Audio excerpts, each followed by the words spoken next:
So in a scenario kind of environment here, what we're talking about is sniffing the network at Big Money Bank and then analyzing the stuff that we capture and looking for this third bullet is absolutely critical. Combining what we've analyzed, what we capture with our sniff, combining that with our nefarious network map, our footprinting, whatever we got as far as pre-information, if we're doing a white box or gray box penetration test, all of that stuff comes together. So sniffing in and of itself will almost never give you enough data to penetrate or continue a hack, but it will give you information that you can plug now into your nefarious network map and your catalog.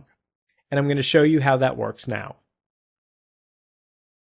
So in this demonstration, I'm going to show you a couple of different elements to network sniffing. First of all, how to actually do a network sniff in a little bit more of a secretive and ethical hacking way, and also how to take a peek at a capture to analyze it for a critical piece of data. First off, I get a lot of questions around how do I make sure that no one knows that I am me? When I'm sniffing, maybe there's some detection technique. It's possible to detect some types of passive sniffing, even if they're passive.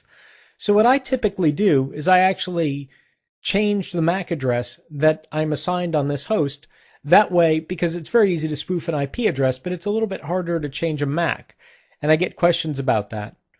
Oftentimes, Windows 7, the driver itself, and other versions of Windows certainly, but Windows 7, the driver itself has the capability to change the MAC address. But right now, and in most hacking scenarios, I'm actually running VMware, running this operating system within VMware.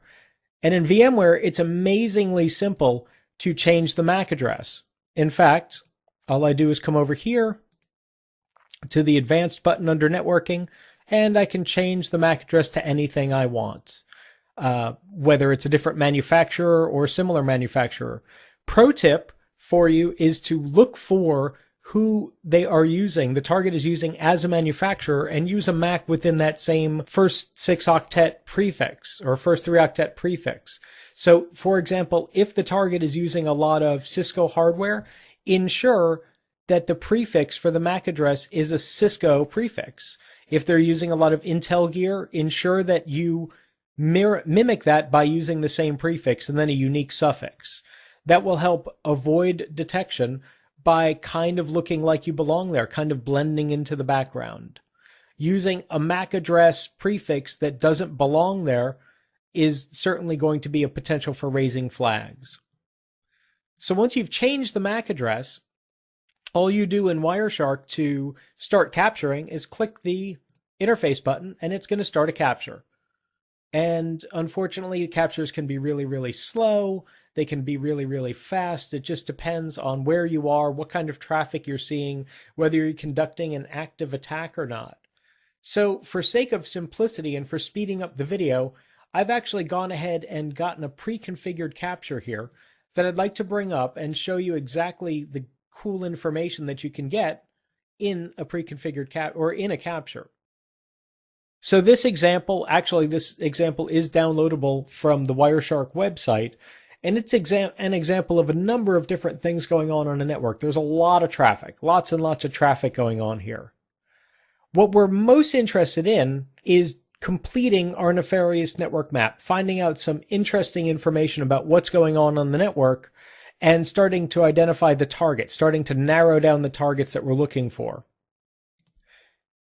And for example, right here, we've got this host called Lucy, and this host is making a host announcement saying, hey, I'm out here. Anybody want to talk to me? That's great. You can see from UDP source port 138, it is a Windows client, and it's making this browser announcement. Fantastic. We know it's a Windows client, and if we know that the environment has domain controllers or has a Windows domain, probably this client at some point is going to talk to a domain controller.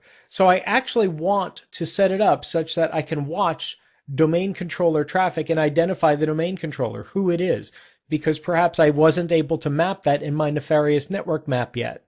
So that's what I'm going to do now. I'm going to figure out the domain controller based on seeing Lucy, the host Lucy, come up on the network. I'm going to bring up the filter window. And I'm going to actually tell it to find me all packets where the IP address equals Lucy's. And you can see Lucy's address right here.